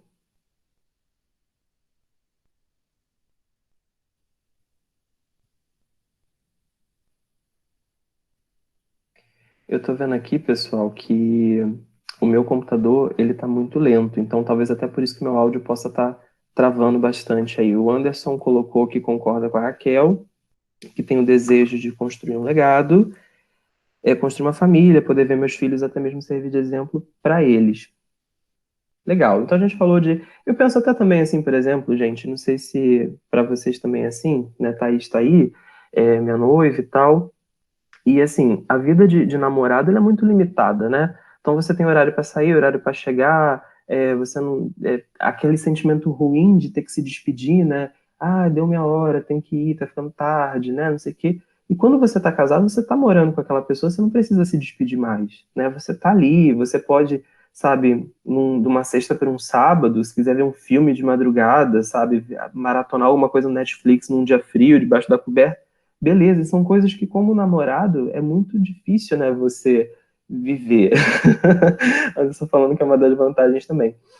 Né, para o crente, sem dúvida, a questão da vida sexual também, que é uma coisa que deixa de ser pecado quando você está num contexto de casamento. Eu falo muito assim que, por exemplo, eu amo cozinhar e eu tenho essa expectativa, né, do dia de fazer comida, né, para Thaís, para ela sempre provar as coisas que eu faço. Então tem algumas coisas assim que é legal você compartilhar os momentos. Eu tenho vontade de já estar casado quando o Thaís se formar, né? E eu também, quando eu terminar os meus estudos, né? Da Thaís também estar presente lá.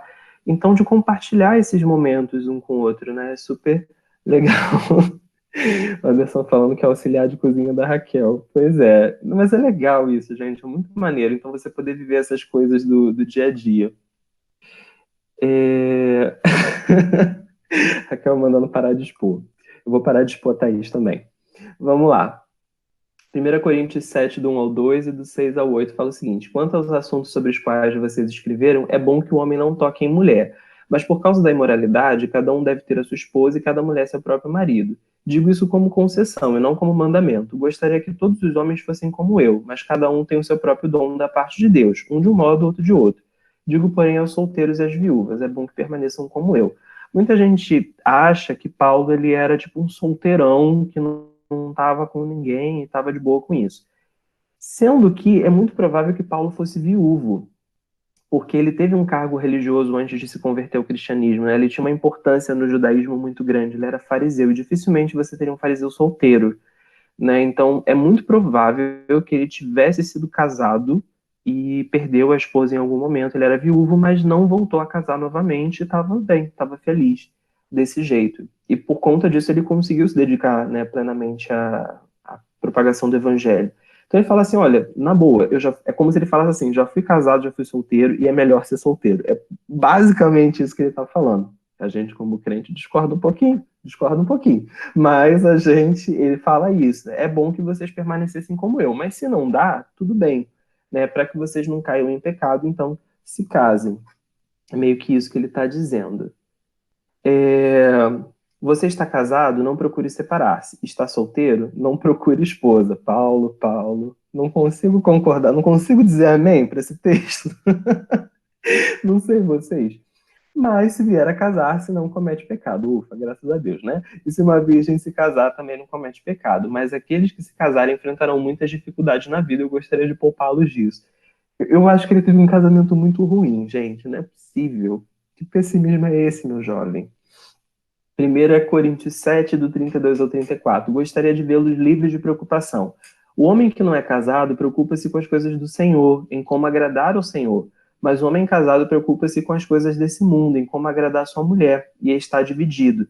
Tanto a mulher não casada como a virgem preocupam-se com as coisas do Senhor, para serem santas no corpo e no espírito, mas a casada preocupa-se com as coisas desse mundo, como agradar seu marido. Né? Então, foi aquilo que a Raquel colocou. Então, essa questão das vantagens e desvantagens, pois é, né? Paulo sofreu. Ele deve ter tido um casamento bem ruim. Então, assim, as vantagens e desvantagens, né, de você casar. Quando você não está casado, você tem mais tempo até para se dedicar à obra do Senhor. Isso é muito real, assim. Não com a Thaís, creio eu, mas assim, eu já tive um relacionamento anterior onde eu trabalhava muito na igreja, eu fazia muitas coisas na igreja, e esse foi um dos motivos do meu relacionamento terminar. Então, assim, a menina terminou comigo e ela falou assim, eu me sentia uma das últimas prioridades na sua lista, né? Então, eu era tão ativo nas coisas de Deus, né? Eu estava convertido não fazia muito tempo, então você estava com aquele pique, né? Ai, não sei o que, viver pro Senhor, trabalhar pro Senhor e tal. E ela foi se sentindo de lado. Então, assim, quem não quer perder um relacionamento acaba não se dedicando tanto à obra do Senhor quanto poderia, justamente porque tem outras pessoas, né, para dar atenção. E isso é uma grande realidade. Seguindo aqui. Discussão 2. A pressa para casar. A verba necessária para casar está aumentando cada vez mais. Ou seja, no passado, o pessoal construiu uma tenda, dava meia dúzia de cabritos e estava constituída uma nova vida, né, de casado. Hoje não é assim.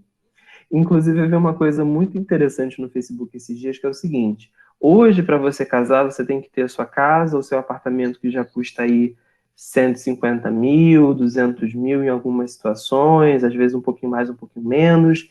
E aí você tem que mobiliar, você tem que fazer reforma, e aí você tem que fazer o frete para transportar as coisas para esse novo lugar e você entra numa dívida imensa. E aí, o que você faz para poder ajudar nesse momento de aperto financeiro? Dar uma festa de 30 mil reais para alimentar as outras pessoas.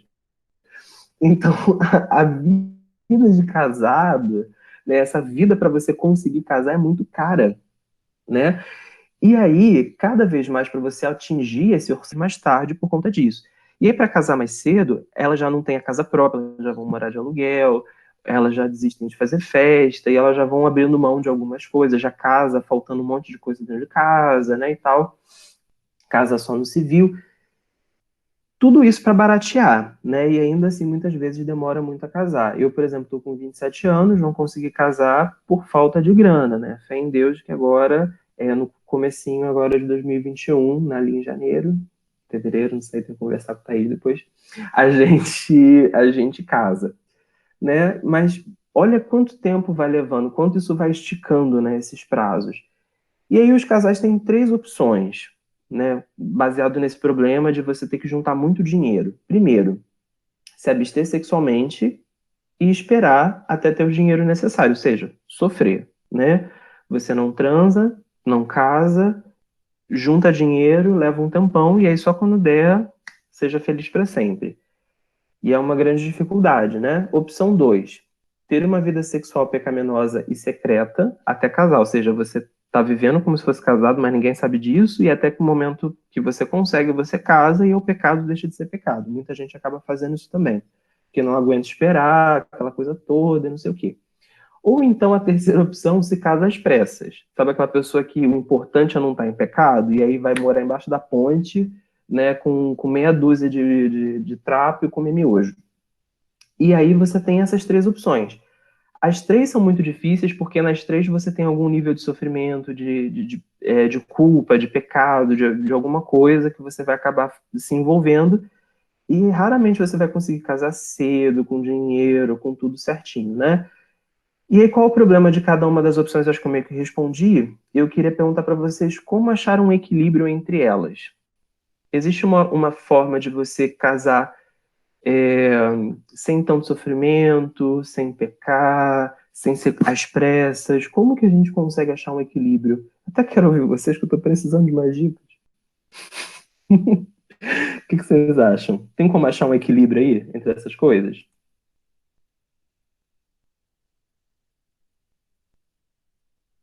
Hein, gente? Cadê vocês? Momento Glória Pires. Não posso apenar. Pois é, difícil, né? Pois é. Então, acho que ninguém tem uma resposta para isso, né?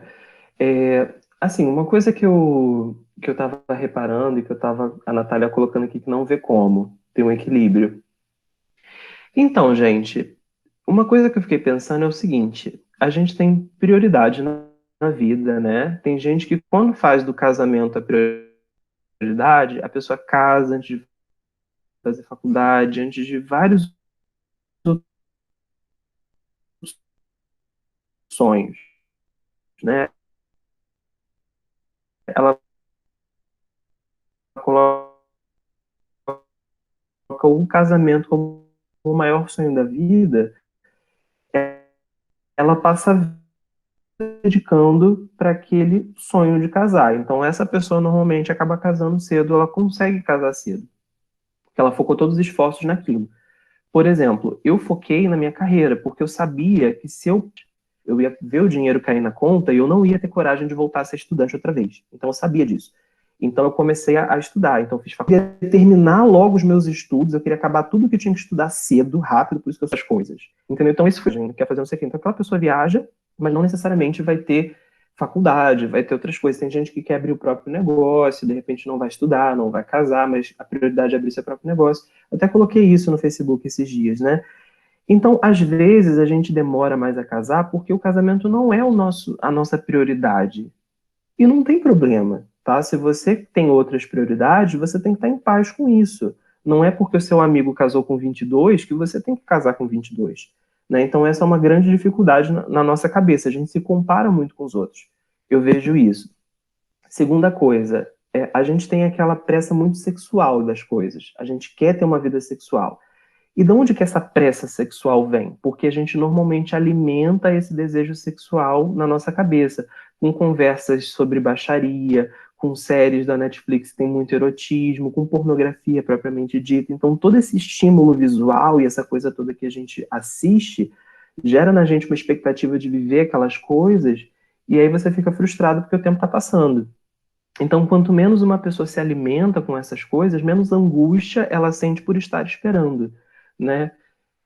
E então, assim, existem um conjunto de coisas que influenciam nessa pressa para você casar e nesse sofrimento. Então, existem formas da gente passar por isso de uma forma menos sofrida, né? E aí eu tenho pensado muito sobre isso. Óbvio, assim, eu trouxe algumas que eu consegui pensar, não cheguei a todas as respostas, mas, por exemplo, tá namorando, aí começa a fazer carícia demais, não sei o que, isso tudo vai estimulando demais, e você fica naquela, tem que casar, tem que casar, tem que casar. E fica difícil mesmo, né? E às vezes você não tá podendo casar naquele momento, mas aí você já tá criando um incêndio que você não pode apagar. Então fica bem difícil, né? Então, aqui alguns textos. 1 Coríntios 7, do 8 ao 9. Digo, porém, aos solteiros e às viúvas, é bom que permaneçam como eu, mas se não conseguem se controlar, vocês devem casar, pois é melhor casar-se do que ficar ardendo de desejo. Então, esse texto, ele dá até meio que a entender de que aquele casamento, para não cair em pecado, ele é até válido, né? Tipo, quero casar, mas só para não estar mais em pecado. É melhor, né? É melhor do que estar em pecado, mas não significa que é aconselhável você casar só por esse motivo. Eclesiastes 3:1, aquele famoso versículo, para toda uma ocasião e um tempo para cada propósito debaixo do céu. Lucas 14, do 28 ao 30, ele fala, qual de vocês, se quiser construir uma torre, primeiro não se assenta e calcula o preço para ver se tem dinheiro suficiente para completá-la, pois se lançar o alicerce e não for capaz de terminá-la, todos os que virem rirão dele dizendo, esse homem começou a construir e não foi capaz de terminar. Então, aquela coisa de você dar passos planejados, né? Esse texto é meio que uma parábola de Jesus, e Jesus usou isso para falar sobre seguir a Cristo mesmo, né? Seguir a Ele. Que você não pode seguir por emoção, porque você não sabe se você vai dar conta de continuar o processo. Então você tem que pensar muito bem se você quer ser um discípulo de Cristo. Era nesse sentido que ele falou. Mas eu trouxe esse exemplo que ele colocou justamente para isso. Você tomar um passo por impulso é uma coisa muito ruim. Então ele dá esse exemplo. Quem vai construir uma torre sem primeiro calcular para ver se vai ter dinheiro para concluir esse processo? Não adianta você começar na empolgação e depois parar no meio do caminho, perder todo aquele dinheiro, ficar um monumento pela metade, que não dá para morar, não dá para terminar, não serve para nada, fica aquele esqueleto lá abandonado, né? Então isso serve, eu acho que é um princípio que serve para o casamento também. Não case por impulso, não case por pressa, planeje, faça contas, sente, observe se você tem como casar. Por exemplo, eu e Thaís, a gente já tem apartamento, mas a gente poderia comprar uns móveis baratinhos e começar a morar? Poderíamos. Só que eu sentei, fiz a conta, a gente conversou que se a gente começar a parcelar as coisas e tal, o dinheiro que vai sobrar não dava pra gente fazer um sacolão. Então, que tipo de vida de casado a gente vai ter nessas condições? Então, a gente tinha que esperar, né, melhorar algumas coisas nas nossas finanças, por isso que a gente adiou um pouquinho mais o nosso casamento. Mas é isso, você tem que ter essa certeza de que você não vai casar para ter uma vida pior do que você tem hoje. Né? Para que você entre num relacionamento e o nível de dificuldade, até mesmo financeiro, já te abata e já te faça ficar triste e desanimado dessa sua vida de casado. Discussão 3, a gente já está caminhando aqui para o final. E essa discussão é maravilhosa, assim. Eu queria muito que vocês falassem por áudio essa, se vocês puderem. Por que que muita gente observa certos defeitos na outra pessoa apenas depois que casa? Sabe aquela coisa, quando eu namorava essa pessoa não era assim. Aí casou, ficou desse jeito.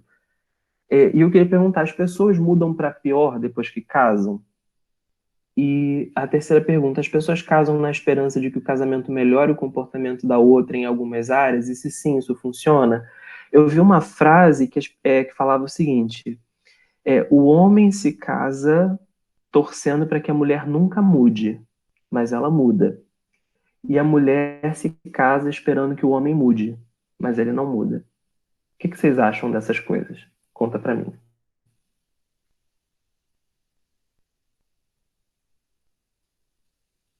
E rola o feno. Vamos, gente. Vou falar da primeira. Eu vou falar. Uhum. Ah, tá. Eu acho que é porque quando você namora é muito fácil você esconder certas coisas. Porque você não vai conviver muito. Você sai, você vê, você volta para sua casa. Agora, morar junto não tem mistério. Você vai saber de tudo, as manias que você não gosta, as manias que você não sabia. É muito fácil ser legal de vez em quando você vê, que você vai ver, tchauzinho para sua casa. Agora, morar, tá ali todo dia, aí tem que ter muita paciência.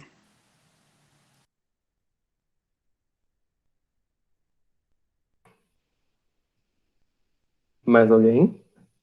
E vocês, a próxima pessoa que for falar, queria até comentar o seguinte: vocês acham que as pessoas fingem ser quem não são durante o namoro e depois, quando casa, mostra a verdadeira face? Será que isso rola mesmo? Ou será que a pessoa sempre foi daquele jeito, a pessoa sempre teve aqueles defeitos e outra pessoa estava muito apaixonada e nunca percebeu? O que vocês acham? Eu acho que existem as duas coisas. Tanto pessoas que maquiam, né, as suas atitudes e os defeitos de relação, como aquela coisa, tipo, de você ver o que está acontecendo de errado, mas você fecha os olhos, aquele cego que não quer ver. Eu acho que existe dos dois. Eu tenho até um exemplo, assim, muito próximo de mim, que eu não vou nem comentar, porque senão fica muito... Mas não é o Anderson, tá? É outra pessoa. É um casal que eu conheço. Mas isso é uma coisa muito séria. Eu acho que é uma das piores coisas que fazer é fechar os olhos ou tentar ser quem não é durante um namoro e para depois esperar que haja alguma mudança no casamento, porque essa mudança não vai ser, muito dificilmente ela vai acontecer e você vai precisar conviver com aquilo. Então, se você precisa balancear os defeitos, que você faça isso durante o seu relacionamento antes de casar, porque não vai existir a pessoa certa, não vai existir a pessoa feita, mas vão existir os defeitos que você vai conseguir suportar. Tem defeitos que eu jamais conseguiria suportar em alguém, que é, sei lá, uma pessoa que não gosta de trabalhar, uma pessoa que me desrespeita em algum sentido, mas tem alguns defeitos, que eu vou expor o defeito aqui do Anderson, que é não ser pontual. Atrasa, me irrita. Eu não consigo suportar esse defeito. Então, com certeza, tem defeitos em mim que eu jamais conseguiria suportar e outros que ele suporta, tipo, dá pra relevar. E acho que isso faz toda a diferença quando você passa a conviver 24 horas com uma pessoa, porque algumas coisas vão te estressar, mas não ao ponto de gerar um colapso terrível no seu relacionamento e você nunca mais querer ver a cara daquela pessoa. Não, e a Thaís está comentando aí, eu já estava esperando o comentário da Thaís, porque quando tu falou assim, dá para relevar que ele não é pontual, a Thaís deve ter glorificado lá na casa dela. Porque é exatamente o que acontece comigo. Thaís é super pontual, eu sou zero pontual, e Thaís se irrita muitíssimo comigo, mas ela já aprendeu a relevar isso. Eu também tô tentando dar uma melhoradinha, não atrasar tanto assim. É... Anderson falando que se esforça para melhorar, mas que o relógio não ajuda. Pois é, né, menina? Às vezes a gente olha assim, é 7 horas, a gente piscou já 8 e você tá ainda, sabe, passando desodorante, o que que houve, né? O que que eu entrei em coma rapidinho e não vi. Pois é. Ele melhorou muito, pior. Agora, mas também agora eu aprendi a lidar com ele. Isso também. Às vezes eu preciso de um compromisso 3 horas da tarde, eu não falo mais que é 3, eu falo que é 1, que aí ele se atrasa já com margem de erro. Entendi, ou seja, a solução é você introduzir a mentira no relacionamento. Que conselho bom, Raquel, adorei. Mentira. Enfim, gente, brincadeira. Mas olha só. Mas assim, uma coisa que eu tenho feito com Thaís, e que de repente pode ser uma coisa legal, a gente começou a fazer uma lista de manias assim ruins que a gente tinha, que a gente tem, né? Que de repente familiares já falaram, ou então que algumas pessoas se incomodam muito, então que a gente sabe que isso é problema para outros casais e você também faz. E a gente começou a pensar o que poderia incomodar o outro.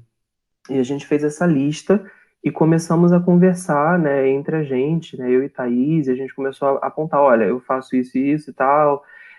Então, assim, um exemplo bobo, que eu sei que Thaís não vai ficar chateada se eu expor.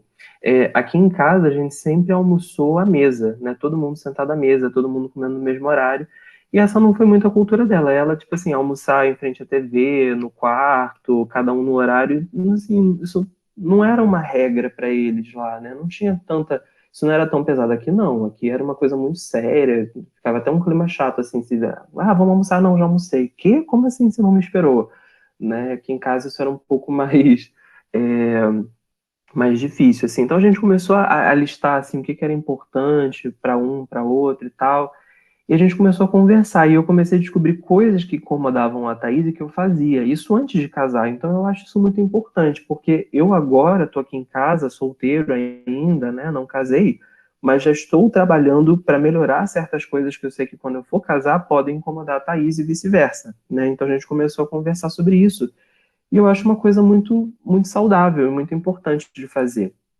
Só um exemplo aqui, uma vez eu soube de uma história de uma pessoa que estava namorando, né? E o rapaz não era da igreja, a menina era, mas o cara era trabalhador, era honesto, gente boa, não sei o quê, nananã. E beleza, foram casar. Quando chegou no dia do casamento, o rapaz ele falou o seguinte, quando ele estava prestes a entrar, na verdade foi o seguinte, acho que eles entraram, né? E quando ele já estava do lado da noiva, ele cochichou no ouvido dela, aproveita porque essa é a última vez que você vai entrar numa igreja. E foi tenso, porque assim, o casamento estava sendo religioso e civil junto, né? Então o casamento ainda estava por acontecer. E quando ela soube, né, quando ela ouviu aquilo, ela entendeu de que ele estava meio que fazendo o seguinte, agora que a gente vai casar, eu posso ser quem eu realmente sou. Então ele realmente escondeu, ele camuflou as verdadeiras intenções dele, e aí ela não foi à frente com o casamento, na frente de todo mundo, ela teve essa coragem de dizer que não aceitava e desmanchou o casamento ali na beira do altar, assim, na cara do gol. Então isso pode acontecer, lógico que não na cerimônia, mas na maioria das outras pessoas, em alguns casos, a pessoa ela pode fingir, né? E quando perceber que agora casou, agora assinou, agora colocou o anel no dedo, agora eu posso relaxar e ser quem eu realmente sou. E aí gera toda uma frustração, porque aí a pessoa se apaixonou não por você, mas pelo personagem que você construiu. E isso é muito ruim, né? E o contrário também acontece. Existem pessoas que reclamam de coisas do cônjuge que, ele é muito preguiçoso, ele é muito não sei o quê, mas ele era assim desde a época de namorado. Todo mundo percebia isso, né? E só depois que a bonita foi se tocar. Então, assim, é muito complicado. Existem, de fato, essas duas coisas. Eu queria passar para a última discussão, para a gente encerrar, que nosso horário já está avançado. Casos que não englobem a infidelidade, como violência doméstica, envolvimento do cônjuge com atividades ilícitas, entre outras, é passível de divórcio diante de Deus, já que a gente vê assim, é passível de divórcio em casos de imoralidade sexual. Em outros casos, você não deve se divorciar. A gente vê alguns versículos assim. Mas e nesses casos aí de violência doméstica, até às vezes com risco de morte, né? Envolvimento do cônjuge com atividades ilícitas, pode divorciar? Essa é a primeira pergunta. Segunda, caso a pessoa se divorcie, ela tem que ficar sozinha? Me divorciei, mas vou ficar sozinha. Ou então ela se divorcia e pode casar de novo. O que vocês acham?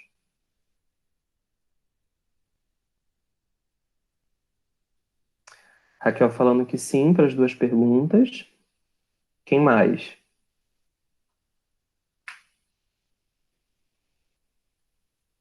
Só a Raquel tem opinião?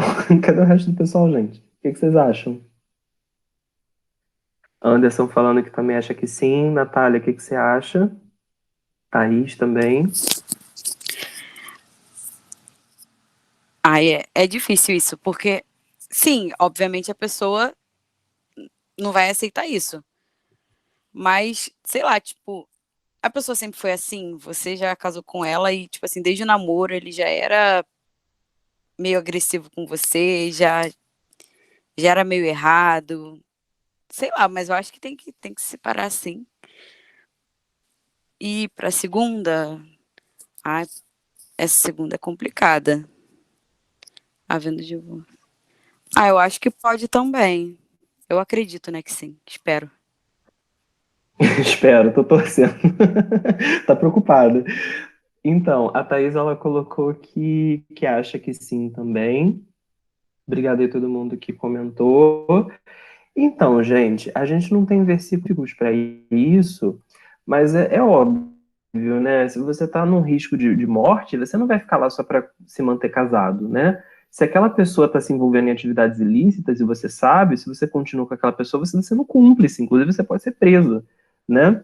Então é óbvio que nesses casos você pode e deve, inclusive, se divorciar para você não pactuar. Mantendo, obviamente, aquele comentário que a gente já falou. Você deve usar muito sabiamente o período do namoro e do noivado para você ver se aquele já não é o perfil da pessoa. Porque é igual até o Cláudio Duarte, né, que é o pastor que ficou famoso, né, no YouTube, ele falava: você tá namorando com um cara que o único defeito dele é que ele bate na mãe, você espera o que ele faça com você, né? Aí depois casa ele te agride, mas ele nunca me agrediu enquanto a gente estava namorando. Sim, porque ele agredia a mãe, e agora que não tá mais com a mãe, ele agride você, é simples assim, né? Então, você tem que olhar muito bem, analisar muito bem a pessoa para ver se os defeitos que aquela pessoa tem, você vai poder carregar eles ou não. Agora, é óbvio que tem aquela pessoa que era tudo muito bem, muito tranquilo, e aí depois que casou, mostrou a verdadeira face. Nesse caso, você não é obrigado a ficar, né? Você pode sim sair.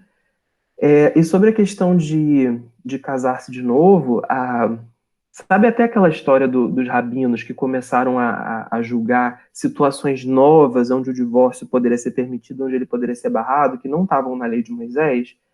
Existe muita discussão entre os teólogos cristãos sobre esses casos, e nessas conversas se chegou à conclusão de que sim. É um caso muito específico que a Bíblia não traz um parecer assim muito específico sobre isso, mas se juntaram, né, vários teólogos cristãos, vários estudiosos, né, e a compreensão da maioria é que sim, você pode. Inclusive tem um comentário que eu achei muito interessante. A palavra adultério, ela não é só ligada ao sexo, tanto que a gente fala muito de gasolina adulterada. O que significa isso? Uma gasolina que mudou sua composição, seu formato, suas características. Então, um casamento adulterado é um casamento que mudou suas características. Então, a gente pode estender o sentido da palavra pensando que o adultério pode também ser nesse sentido de caráter. A pessoa, ela tinha um caráter e ela adulterou esse caráter depois. Lógico que a gente não está usando um respaldo bíblico, tá? Não estou forçando a barra para encaixar um versículo bíblico aqui. Mas existe essa discussão de que se você realmente usou sabiamente o período do namoro, do noivado, para analisar aquela pessoa parecia ser uma coisa, e quando você casou, ela adulterou o seu perfil, adulterou o seu caráter, ele passou a ser uma outra coisa, você está livre de culpa caso você abandone essa pessoa e está, assim, livre para começar um novo relacionamento. Essa é a opinião da maior parte das pessoas. Não é unânime, né? Mas a maior parte das pessoas entende dessa forma. Então, gente, espero que vocês tenham gostado e espero que vocês tenham entendido a importância de discutir esse tema. Parece que o divórcio é um tema para pessoas casadas, mas eu acho que o divórcio deveria ser tratado na juventude, justamente para a gente, desde agora, evitar um divórcio futuro. A gente não deve começar a falar de divórcio quando já está casado.